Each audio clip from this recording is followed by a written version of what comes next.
Coming live from London, England is our guest this afternoon. Welcome to this very special edition of the KAJ Masterclass Live, the show which ensures that you profit from your time spent here with experts, either through their industry insights, information, or simply learning from them. And today we have Douglas Squirrel, technology expert and co-author of Agile Conversations. Welcome to the show, Squirrel. Welcome. Hi there. Great to see you, AJ. Thank you, and very, very happy to have you on the show, Squirrel. And we'll be talking about the role of a CTO today. What exactly does a CTO do? One of my favorite topics. Right. So let me ask you this way, Squirrel. You have been, led software teams as CTO in startups from fintech to biotech to music and everything in between. Over 170 different companies and counting. Right. And you have consulted around 170 organizations in the UK, US, Australia, and Europe. So you know this zone better than a lot of people down there on this earth itself. Now, looking at the role of CTOs today and what you experienced as a CTO, how would you look at it? Is the role of a CTO more challenging today, or was it during the earlier days? How do you assess this whole paraphernalia of understanding of the role of a CTO today? Well, the funny thing is that the challenges of being a CTO are just the same. I remember when somebody at my very first company said, "Squirrel, here's your business card. You're the CTO." And I had to say, gosh, I didn't expect that. I better figure out how to be the CTO. The biggest difficulty then is the same as the biggest difficulty now, which is all the things that don't have to do with technology. So I'm always coaching CTOs not to think about which library to pick and which technology to choose and whether to use this cloud provider or not. Those are very important questions, but they're not the hardest ones. And even though we didn't have all those complexities then, and the technology has become more complex, there are more moving parts, the people side is really where the challenge is. And that's just the same now as it was 20, 30 years ago. Right. And let me ask you the basic question then is, what does a CTO do? Because even in companies that have CTOs, several people do not know what a CTO does. And that's the irony. Maybe in very tech-driven companies where people are aware about things. So what does a CTO do actually? One may want to understand, and this is the best time to understand that from you, because a lot of people do not have any idea, except it's a very nice, chief technology officer must be related to technology. But beyond that, at least I don't know. Absolutely. Well, let me help with that. Let me give you a counter example. So we're all watching Elon Musk try to come into Twitter and try to change everything around. I read this morning that he's shutting down all the microservices, which is going to be a complete disaster. Don't expect to read anything on Twitter in the next few days. That's the opposite of what I'm looking for a CTO to do. That when a CTO comes to me and says, "Squirrel, I'd like some coaching," or a CEO says, "Squirrel, I want to understand my CTO better," I say, don't focus on these technology issues. That's not what the CTO does. What the CTO should be is a translator, somebody who helps the engineers understand what the business needs and helps the business understand what the engineers need. And the biggest problem that I see for CTOs is they don't spend enough time outside technology. So you watch Musk, what he's done is he's come in and he's had a look at the code. He's brought in his experts from Tesla. He's started shutting things down. He fired half the staff. He's taking a lot of actions without having understood what Twitter's all about. He's been a user for a long time, but he's been in the business for about 2 minutes. That would be the exact opposite. If he wants to hire me, Elon, give me a call. My number's on my website. But the thing I'd be telling him to do is spend time in the business. How does your company make money? And the answer for Twitter, I think, is not at all. So that's the biggest problem to work on. But then I'd be expecting to looking for technological solutions to the actual business problem. And too often, that's not what CTOs are doing. Okay. But still, I have not understood what exactly does a CTO do in an organization, because I did a bit of a Google search and it says the CTO helps in research and related to technology. But again, a lot of companies are not that technology driven, but still they have a CTO. So who wastes a lot pardon of me for time doing asking. all that Yes, research.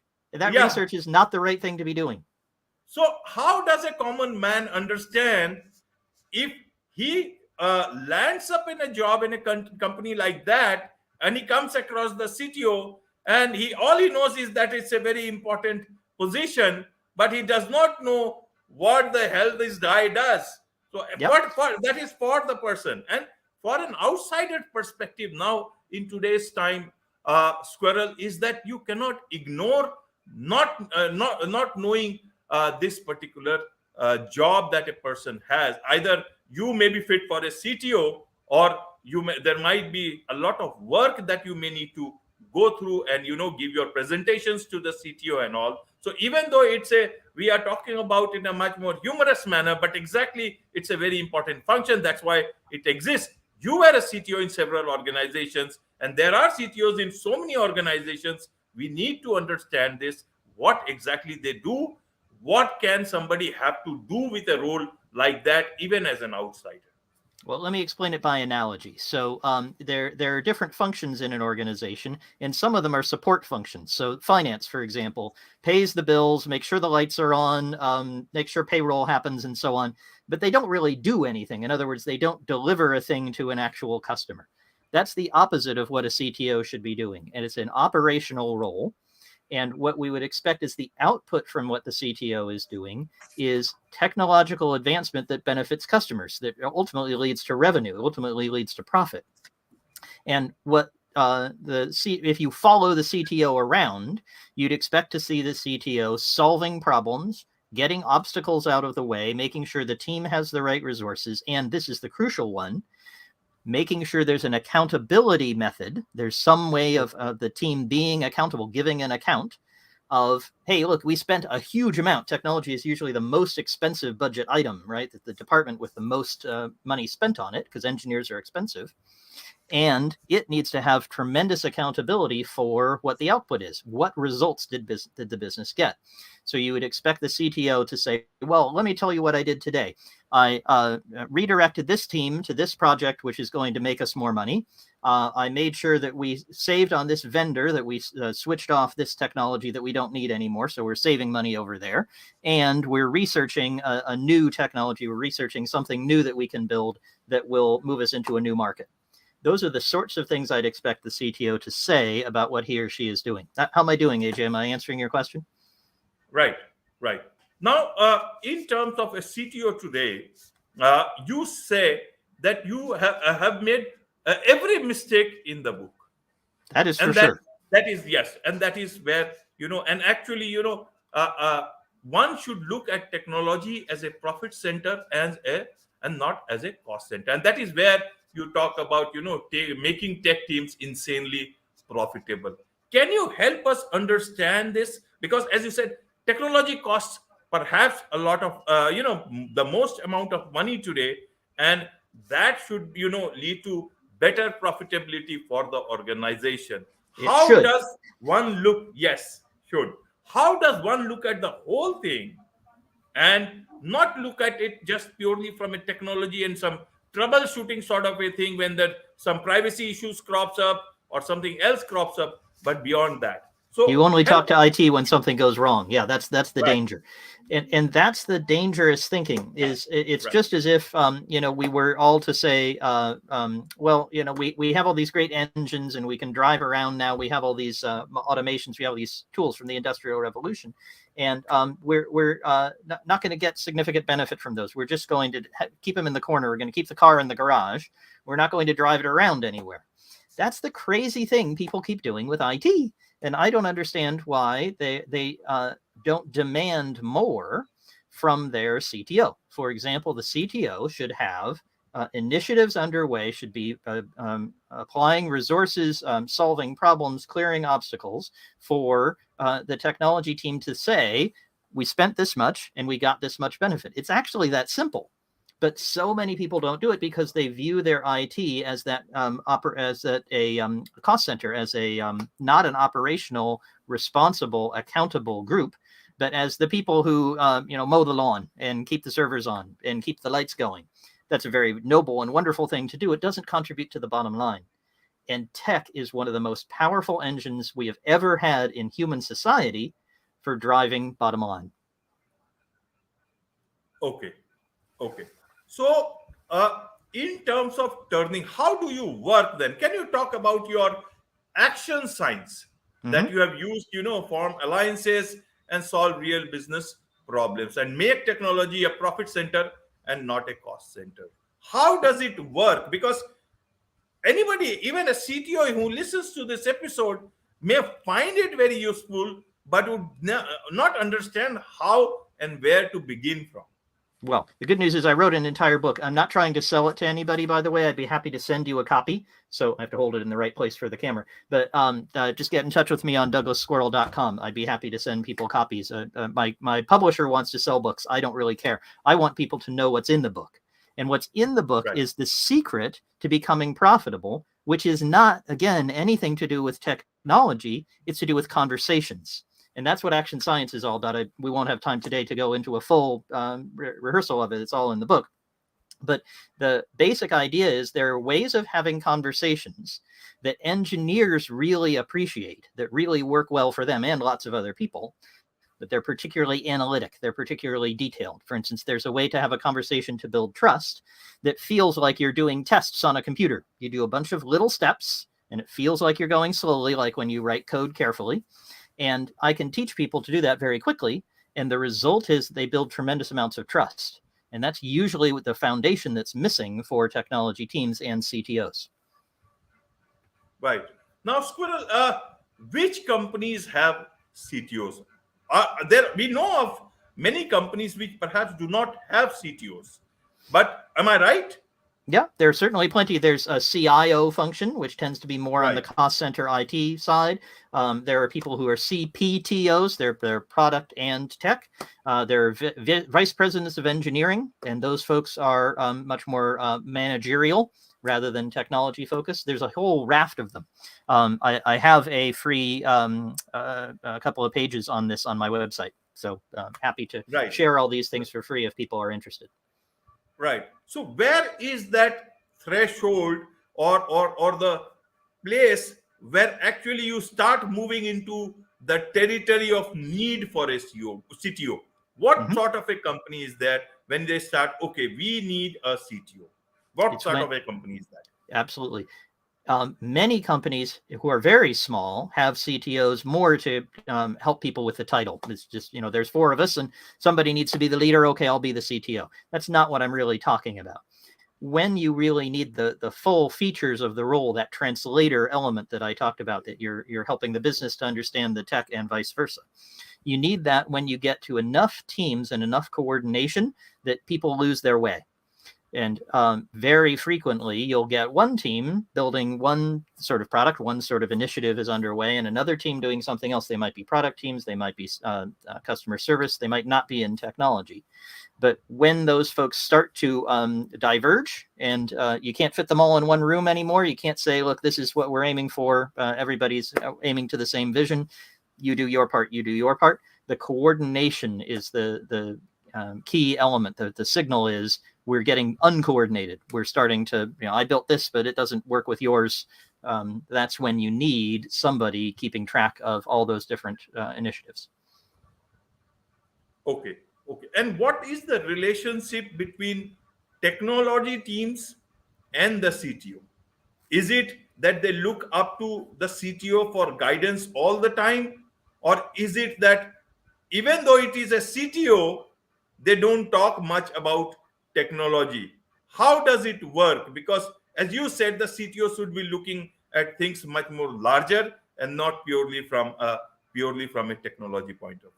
Absolutely. So the best thing for a CTO to do is to try to be the best manager that they can be, because often I'll see situations where the CTO is not managing the team, and that usually ends poorly. There are some CTOs who can delegate a lot of the management to somebody like a VP of engineering. That can work. The problem is you get your CTO strongly dissociated from the day-to-day work, which is what you were referring to, AJ, and that's concerning. So I much prefer to have the CTO acting as a good manager, but they need some skills to do that. Excellent communication, good accountability, the ability to have difficult and trust-building conversations. Those are things the CTO needs to function well. And if you don't have those, you're going to have a lot of trouble being a good manager, which is the crucial thing that the CTO needs to be. Not a micromanager, not a hands-off, you do whatever you want person, somebody who strikes the balance well. Okay. Now, if the CTO's role is such crucial, and we assume that they are very talented people and their hiring has been the best that was possible, then why is there a need for a person like you to tell them how to be profitable? Where do you come in, and why do they leave that gap for you to come in? And if you come in, that means what is the problem that they are not able to solve themselves or not able to see for themselves? Indeed. Well, I don't always come in only when there's a problem. So you described a very ideal situation where the CTO is hired really well, is an excellent manager. You're kind of giving them all the good things, which is fantastic. When I hear from somebody like that, I say, how much profit would you like? Are you getting the profit that you could get from your technology team? Because there's an amazing fact about software. It costs us nothing to produce it. So it's as if we had, I was talking about engines in the Industrial Revolution. It's as if we had magic wands and we could just make the most powerful engines, electronic or electric or diesel, and we could wave a magic wand and they'd appear. And imagine what profit you can get. You're dividing by zero, right? You get infinity because there's no cost. Now, it's not that the cost is actually zero. There is quite a lot of cost in software, but when we sell it again, when we provide the service, when we do the action, it's usually pennies on the dollar to the investment. So there must be huge amounts of profit that are available. And I haven't seen any company that couldn't get significantly more profit, even if they're running really successfully. And I don't mean, by the way, by cutting the engineering team. That's why I'm not so much a fan of Musk and what he's been doing. I'd much rather say, how can I get much more from each engineer? And the way I'm going to do that is by making sure I have clear accountability for what that engineer is producing. Am I getting something that's even more valuable? There's almost no limit. Okay. And who brings you into the picture? Is it the CEO or is it the CTO who have observed the gap and found a need for some external set of eyes who can see the problem in a different manner? How does it work for you? What is your experience? Indeed. Both actually have been in about equal measure. So it's quite common that the CEO will say, I'm had it with this tech team. I can't seem to get anything out of them. I'm frustrated. That's when I'm coming in to solve a problem most often. And often the problem is not only in the tech team. There are also difficulties in the communication both ways with the rest of the business, with determining where the profit should come from and what we should focus on and prioritize. But also, it's not uncommon at all for the CTO to come in and say, man, I can't figure out what this business wants. I'm trying to get to profit. I'm trying to get to the right results. I can't get clarity from here. I'm frustrated with the other folks. And I've never been a CTO before, and I need help doing it. That's a very common pattern. Right, Squirrel. Now let's look at the role of the CTO. As of today, we have discussed it. But going forward, the changing trend, with so much of real technology happening with artificial intelligence, machine learning, and you also talk about, in Squirrel Squadron about so many other things and new sort of technologies and anything that matters, or, even future tech. So what should a CTO now look at? How should a CTO look at himself or herself or at their role? How do they prepare for the future? Is it going to be much different than now, or is it going to be something much more, different, and they need to be prepared for it? Just like we don't know, a lot of people don't know the future. A CTO is a technology man. They should know more about technology. But I'm not sure we can predict the future, AJ, but we'll try. Yes. We maybe with all this data analytics and better predictability machines and all, with big data and all, can they figure out what exactly their role is going to be, and how do they be prepared for it? Well, let me tell you about two trends to watch out for, two things that are coming. And the first, I'll play off what you just said. You said, can't you tell the future? You have all this wonderful big data. Isn't that just a crystal ball?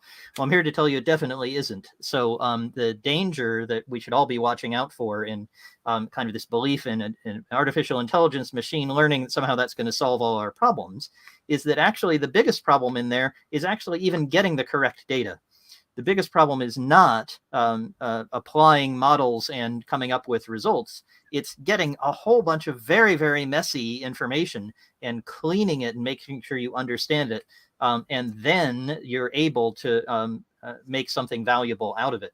That's very difficult, and we should not expect tremendous results from it. I'd guess maybe 50 to 100 years from now, we'll have that down to a science where it really doesn't require super skill to be able to do it. Right now, if your company's dependent, or it looks like it's going to be dependent on AI, machine learning, data science, get in a big investment in data engineering, in cleaning data, in moving data in. It's much less about the kind of fancy stuff that actually does a prediction from it. We're not that good at it as humans yet.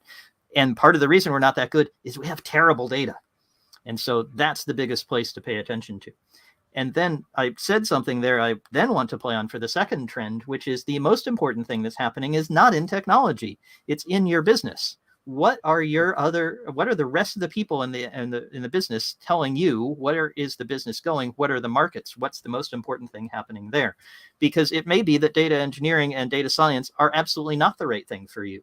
In which case, get the heck out of there. And even if people keep telling you that's what you need, you tell them as the CTO, look, this is the way the business is going. That's what I've understood you to tell me.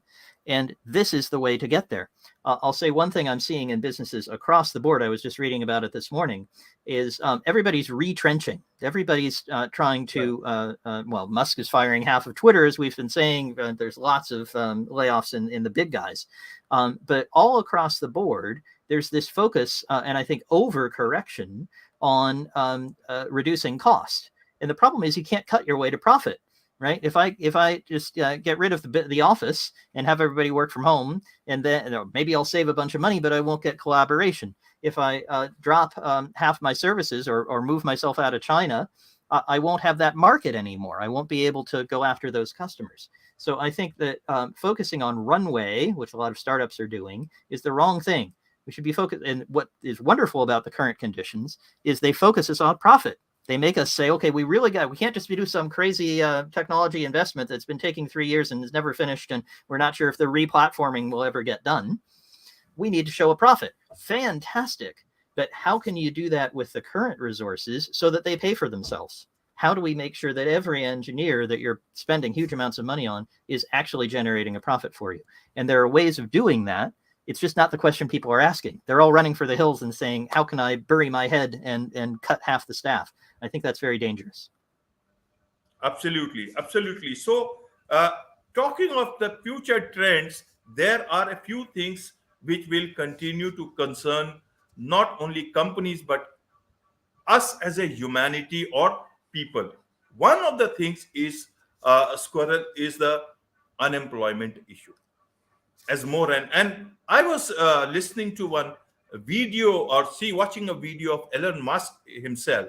Some days, I don't know how early it was, but quite not too old. And in that he said that yes, with so much of machines and artificial intelligence coming in, something like that, unemployment will be a big issue, and that is where governments or society will need to think about some sort of universal income for them. So one is that scenario. The second part is the privacy issue. That is a huge concern as more and more tech come in. There is some tech, we know there are so many tech which still exist and which might be intruding into your privacy. You don't know about it, and maybe suddenly there is some scandal, then you come to know about it. There was we know about Pegasus and all that stuff, and tons of privacy hacks and everything else. Yep. Right. Ransomware is already an issue where hospitals are also not left untouched. It has happened and it is increasing day by day. And in terms of businesses, when we talk about with more technology, we are losing the human side of business. And that is going to be a big challenge. I'm asking several things at the same time You so that sure are. you I'll see if I can respond keep to track of them. them all. Yes, Can you I hit the respond to privacy them. one? Would that be okay? Can I start on that one? Yes, absolutely. So that you can respond at your own pace. These are my last questions. That's totally fine. So let me do privacy first, because I want to draw an analogy there as well, to the early days of cars. And when people brought in cars, suddenly the streets, which used to be kind of safe to walk around in, became very dangerous for pedestrians. And there were a lot of people who were killed by cars going too fast. We didn't have the kinds of controls and safety devices and other things that we have today. We still kill a lot of pedestrians, but we kill an awful lot fewer today. And we got there by having a lot of accidents. Same thing with airplanes, right? We crashed a lot of airplanes until people said, you know what, maybe it'd be a good idea if we had something that told you were about to go into a stall. Let's build that. But they had to stall a lot of planes before that happened.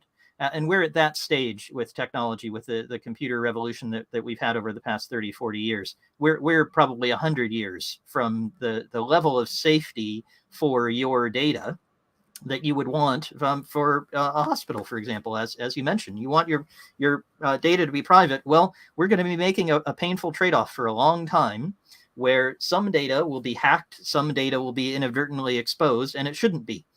And that's like the pedestrians who were killed by cars. Now, you can then have a debate about whether you should have the new technology. That's one more for politicians, I think, than for us. But what I can tell you as a technologist is that's going to go on for a long time. Human beings are not good at this yet. We have not built any of the safety mechanisms.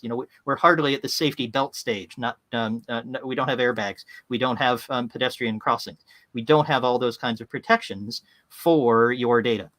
So get used to a world in which your data is more exposed than you'd like, and don't tell anybody if you don't want someone to know something. That's really the only way to have true privacy. I wish I had a different answer. I wish I could wave a wand and make those protections, put them in place for us. And then when we come to unemployment, which was your other question, what's amazing to me is how good employment is actually in my world. In other words, in technology, in the world of engineers and product designers and product managers and folks like that. They're moving from point A to point B. The demand is huge for those folks. We can't get enough of them, and we literally just don't have the right ones. What's happening is jobs are being automated that we don't really need anymore. The same as people who fed horses and made buggy whips and things like that. Well, we didn't need them when we brought in the car. Those jobs shifted someplace else. So I anticipate that we're not going to have any kind of significant unemployment in the jobs that the new economy needs. The problem is we're going to lose an awful lot, and it's going to be very socially disruptive in industries that we don't need anymore. Customer service people, we're going to need fewer of them as we have more chatbots. And I'm sure you're seeing on websites and so on, there's a little thing you can click the button and you talk to a computer. Half the time it solves your problem. And when it does, that means there's less of a role for somebody who's previously been in customer service. Good news is there's lots of things that we're doing in technology, such as low code and no code, which makes it easier for people who aren't necessarily computer programmers in their natural habitat to help get a computer to do the thing that they need it to. So there's an awful lot of retraining, an awful lot of disruption coming. I think it'll be positive in the long run, as introducing cars probably was, but not going to be fun for everybody. That makes it makes me look at the future a bit more in a positive light, Squirrel. Thank you very much for that. And everybody will assess this with their own understanding of technology as it is coming into our lives at a very fast rate. Now, how do people now, get hold of your book to understand things about CTOs and about technology, as well as about how do they get to hear your podcasts? Sure. Well, all this stuff is at two websites for me. There's me personally, DouglasSquirrel.com. So Douglas is my first name, Squirrel is my surname. So there's also an animal called the Douglas Squirrel. So when you search for Douglas Squirrel, don't click on the animal, because I'm not an animal, as you can tell. DouglasSquirrel.com is me, and you can find all kinds of stuff about me there. I also have a free community in which I do live streams like this one all the time, every week, on all kinds of interesting tech and non-tech topics, and that's called SquirrelSquadron.com. So you can find me at either place. Write to me. My address, my phone number, my home address are all there. So come and visit me outside London. Write me an email. Pick up the phone. I'd love to talk to any of your listeners because it's been fun talking to you, AJ. Great. Thank you very much, Squirrel, for this wonderful insight into this world of technology and actually what a CTO does. Thank you so much indeed for this insightful discussion. Thank you, AJ.